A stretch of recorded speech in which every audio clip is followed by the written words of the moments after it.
Hi, y'all. How are you? Yay! Hashtag crazy cat here from South Carolina with my friend Nicole Connor in California and Kristen Sather up in Canada. And we're here to talk to you guys about a topic that's near and dear to our hearts, and it's teamwork, because teamwork really does make the dream work, you know? So Nicole, so Nicole, let's start with you. What Sure. do you think about when you hear that, and what do you think about teamwork? My first inclination is, ooh, creepy marketing thing. But really, when you do your homework and you start really looking into, and once you finally become a part of a team that's helping you get somewhere, then that comes from here to whatever those self-limiting kind of thoughts are, to right here to, oh yeah, baby, I ain't doing nothing without this team. You know what I'm saying? Like, I wouldn't think about going into battle without my troops.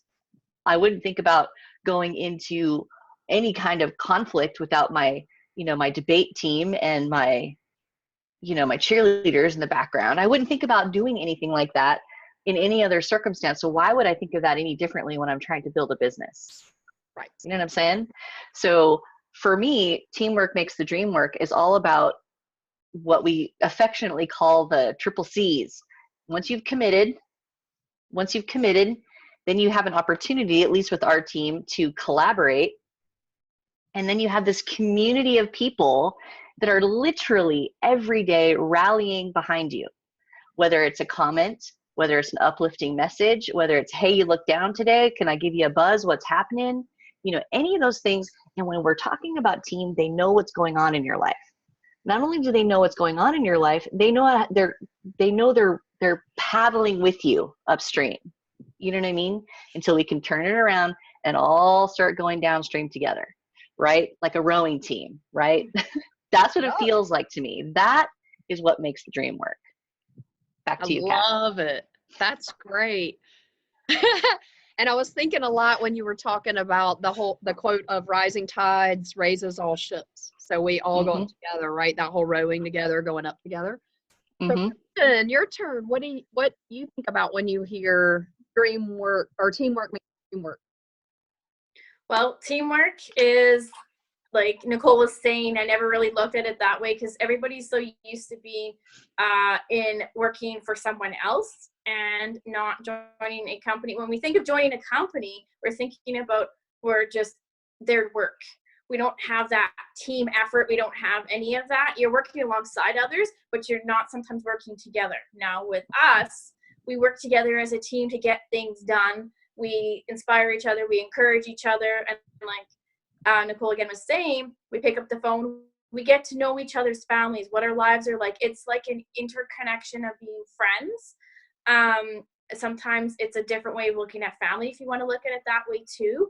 And it's about having interpersonal relationships with people that you can truly trust and they help you grow. The positivity is there. And when you need an uplifting moment, you can reach out to someone. And it's Mhm. also about ingenuity too. Like Jim Rohn was saying when I listened to that yesterday, ingenuity is huge when it comes to actually building a team and working with a business. You're working under a company, but you're also creating something for yourself, but you're doing it with others to increase your ingenuity in what you're doing. And by doing that sense of having that sense of purpose and having the support system behind you and the positive inspiration, anybody can grow. That's what teamwork, creating dream work means to me. I love it. And you guys How both about you, Kat? touched on it, right? You guys both touched on it, and it reminded me. I've had a couple of things happen recently. Had to put my favorite girl cat to sleep, and I was really sad about it. And people could tell, you guys in the group, right, and the rest of the team. You could tell by looking at my face that I wasn't quite there, and you would just reach out and you'd be like, "Are you okay?" And it was just like, even though we're not in the same state, I felt like that remote like arm coming around and giving me a hug, and everybody's just been so supportive. And it's just like, remember we were so getting ready for this, we listened to the Darren Hardy thing on the ducks, right? And it was talking about how we all get lifted as a group, and I could actually feel myself being lifted up, like the rising tides raises all ships. I could feel myself being lifted up by the power of the group, keeping going. Remember when he was talking about how when there's a wounded duck and it has to stop, two people always come with it, and they're like, "Hey, how are you doing?" And then they either catch up or they come into another flock. I just thought that was so neat. I guess, Nicole, what was your favorite part about that analogy with teamwork and the ducks? What did you think about that? Thank you for asking, because I think it's important that we understand that leaders also need help. It's not just the followers and those that are uplifting. It's that the leader needs to also take a step back and take care of themselves. It's also that the person who's ahead of that flock for a certain period of time needs to bring somebody else up so that they can take a little step back and observe, help us with whatever it is that we need to do, but also to just regroup, repower themselves, and not be totally the ones that are the 100% go-to. So a good leader knows when to delegate.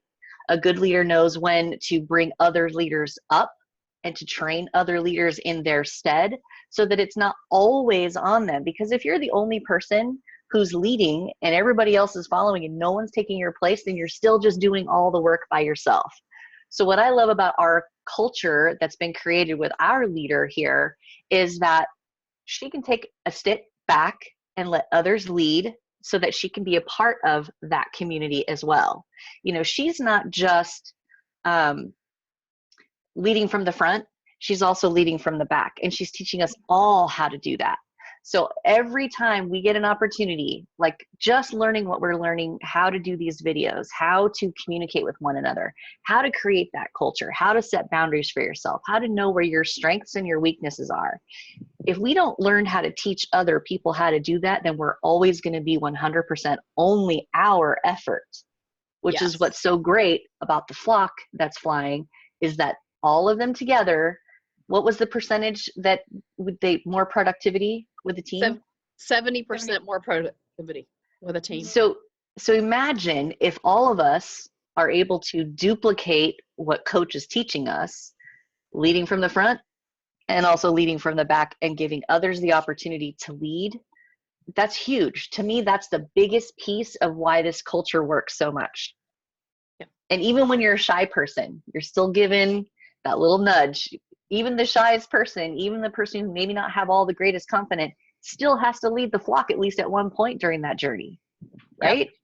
Yep. So every single bird, every single duck, every single person on our team has had an opportunity to move their way up as they've gotten skills, as they've learned, as they've asked more questions, as they become a little more coachable, all those things. So it's just, to me, that's what the biggest piece of that video meant to me. Yeah, I love that. And it was the honking from the back too, right? Because sometimes we've seen cheerleaders, right? Cheerleaders. We've seen people on our teams, they come in and it's their first meeting and they haven't ever done a Zoom before and they're scared to death, right? And then they're so quiet and they're sitting at the back kind of like, what next? Hi, grandparents, love y'all. So sorry, grandparents are leaving. I do, yes ma'am. Bye, love you. Bye. It's a Zoom, we can cut it out. I never seem to understand this whole I'm like busy now. Just busted anytime.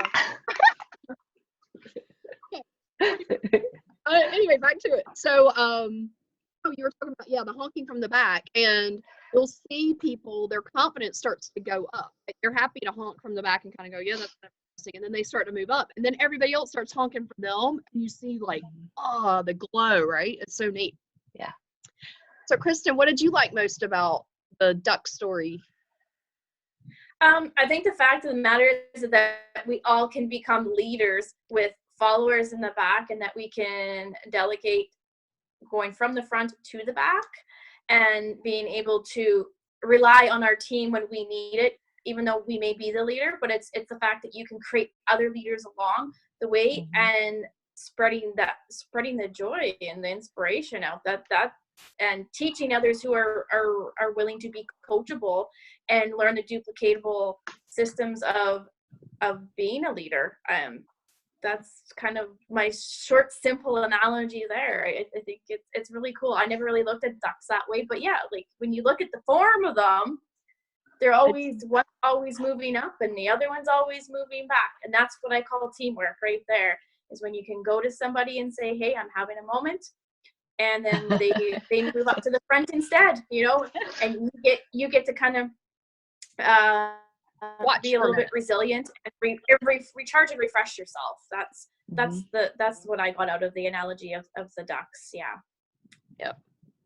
And I love that you can be in any slot, because I feel like I've started in the back and I'm weighing it out. And then there's been moments, there's things that I'm like, whoa, yay, all excited. Hey, crazy cat. And then I'm having a moment and I'm back to the back again, and everybody just can tell. We really don't even have to say anything. You know what I mean? It's like Nicole, Noelle, Kibi, Kristen, everybody just kind of goes, you know what? Kat's having a moment. I'm gonna step in and. Exactly. Mm-hmm. One of the other things that, and then I didn't realize this, but this was from the Art Williams video, was on relays, and the fact that relay runners actually outperform individual runners. Did you know that? Did you know that before you watched that? Mm-hmm. Oh my goodness. So what did you think about that, Nicole? Well, it makes sense when you think about when you're literally going into, like I said before, you know, like if you're going into battle or you're going into some kind of race, or you're going into something, how much stronger do you feel when you have someone next to you or behind you counting on you? You know, I think we tend to work a little harder for others just naturally. I think most people do, or maybe it's women, but we tend to work harder for other people. So if you have that person right behind you counting on you to do your level best every time, I think each person who has that, especially the person on the last leg, right, is like, they're counting on me to bring up the rear, and I got to do it fast and I got to do it well, right? Every time. Bring in your best every time. I wouldn't want to be the slowest person in the front, dragging dead weight behind me. You know what I mean? Like, oh, come on, guys, let's go. No, they all know they got to give their level best every time. So to me, that's how I'd want to go into any race. And I finally found that with this community. Finally, after 13 years in this business, this industry, I finally found it this last year. It feels and good. It feels so good. Yes. I mean, I want to get my shirt on. I want to get my baton. I'm ready. Let's go. Your turn. It's yours, Kristen. Go. Oh, yeah. What do you think about that? Did she hear me? Oh, I'm sorry. No, I thought she was saying there. I was like, yeah, good. No, I love that. I didn't even think about the fact that we do perform better when we be thinking about other people. I know I do. There will be days where I'll be like, I'm not doing that. And then I think about you guys, and that makes me do it when I may not do it for myself. You know what I mean? Mm-hmm. So, Kristen, what were your thoughts on relay? I was really surprised. I had no idea that they outperformed the individual runner. I was like, what? Yeah, exactly. I was actually surprised by that statistic too. And I think that having support, somebody to push you when you need that push, or you can reach out to somebody else, and the encouragement that's there, and providing, again, inspiration. That's my favorite word today, is inspiration. Right? So it's the positivity part of it, and it's like, you can do it. You get that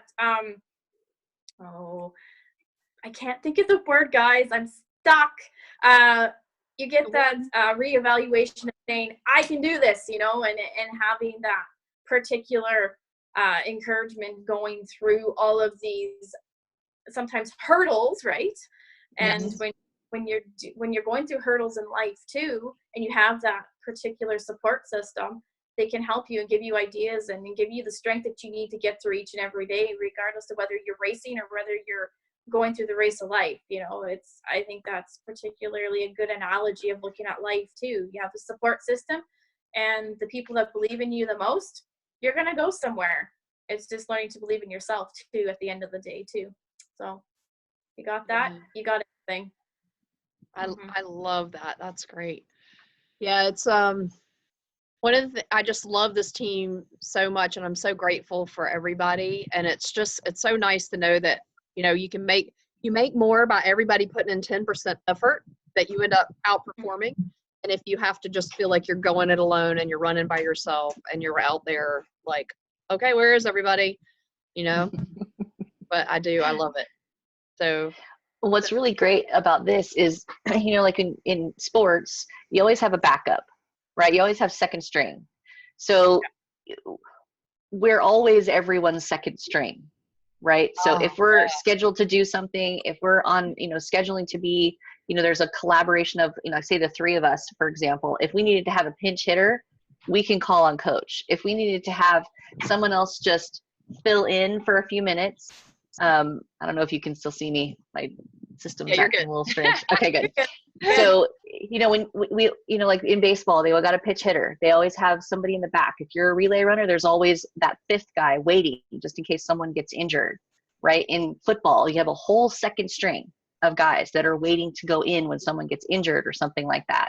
I love sports analogies because a real coach, like, Art was talking about, is a lot of people don't recognize what a coach does is finds everyone's strengths and then sets you up with someone, in like this, like the Nest class, for example, when she set us up for having a partner, I know I can call that person to pinch hit for me. Like if I'm not feeling well, something happened, something came up, or that person just knows they need to be there. Yes. Like, during a performance, right? If someone falls on their face, which we've done, right? Yes. And they're ready to just step right in. They got the costume, they know the lines, they're ready to go, right? Everyone's trained to fill in that person's spot. And that's what I love about this group, is that's how well we've been trained. It's awesome. It is. And you touched on the Nest. I'm so excited. It kicks off today. It's gonna be so I know, I'm like, down the minute. I'm like, so excited. Are you guys What was that? Are you guys both in the Nest? Mm-hmm. We're co-hosting. It's gonna be fun. I've done it already, so it's pretty amazing. She gets you to do lots of stuff, but it really makes you think about what you really need to do and how you need to get there. Yep. Yeah. We've been through it. This is our second time. Yeah. Oh, okay. I missed the co-host thing. It just ding, ding, ding. Yeah, Nicole is going to be teaching on interview skills, which I cannot wait. Oh, that's awesome. You're doing a beautiful job, by the way. I'm so excited. Oh, thank you. I really have moments where I'm like, oh, that was pretty cool. And then I'm like, now what? And I'm going to be teaching on those funny loop videos that I do. So there's a couple of different apps that I use on how to do really fun videos. That's cool. So I'm excited. And because we get to co-host, this gives Coach an opportunity to step out when she needs to. Yeah, exactly. You know what I mean? This is exactly what I'm talking about, is if you're training other leaders to come up and fill your place, then you have an opportunity to build more dreams over here and to bring other leaders, right? So she's replacing herself. She's duplicating herself each time. And if we can't do that, then we're doing it wrong. You know what I'm saying? Yep. So I love this teamwork makes the dream work. And again, that team is work. This isn't like something that we just roll right into, right? We had to learn along the way, what she likes to say, scuff up our knees, get back up, rise up strong, and keep on going and move a little bit closer to where we want to go. She doesn't just say, oh, this is what my dream is. How can I help you get what you want? Yeah, right. Exactly. And I want to help Kristen accomplish her goal and getting mental health awareness out there. I want to help you accomplish your coaching goals and your author goals. And I'm going to promote the heck out of your program. You know what I mean? Because this is what we do. And I know you'll do the same thing for me. Absolutely. Because you know my intent. Yes. We've built relationships along the way. Each one of those people talked about, that we heard yesterday, we're talking about building relationships with people. You can't get anywhere, in my opinion, without building a relationship and a foundation first. Because if I don't know what you need, there's no way I can help you, Kat. Right.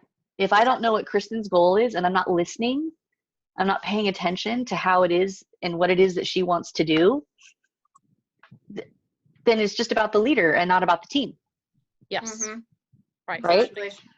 So we're fortunate out there by yourself instead of, I always say God gave us 2 ears and 1 mouth for a reason, and they're meant to be used in that proportion. And when I remember that, things go a whole lot better. Well, I think we're all practicing. I cage my brain before my mouth.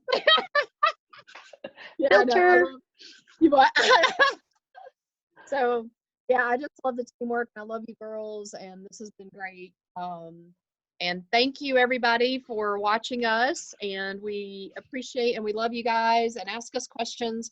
We will post the videos that we were talking about as attachments so that you can check those out as well because we thought they were very inspiring. And if you are looking for a really good team, let us know because we love to introduce, cross refer, help each other because rising tides raises all ships. Mhm. And y'all have an awesome Absolutely. day. Thank you for hosting, Kat. Appreciate it. Of course.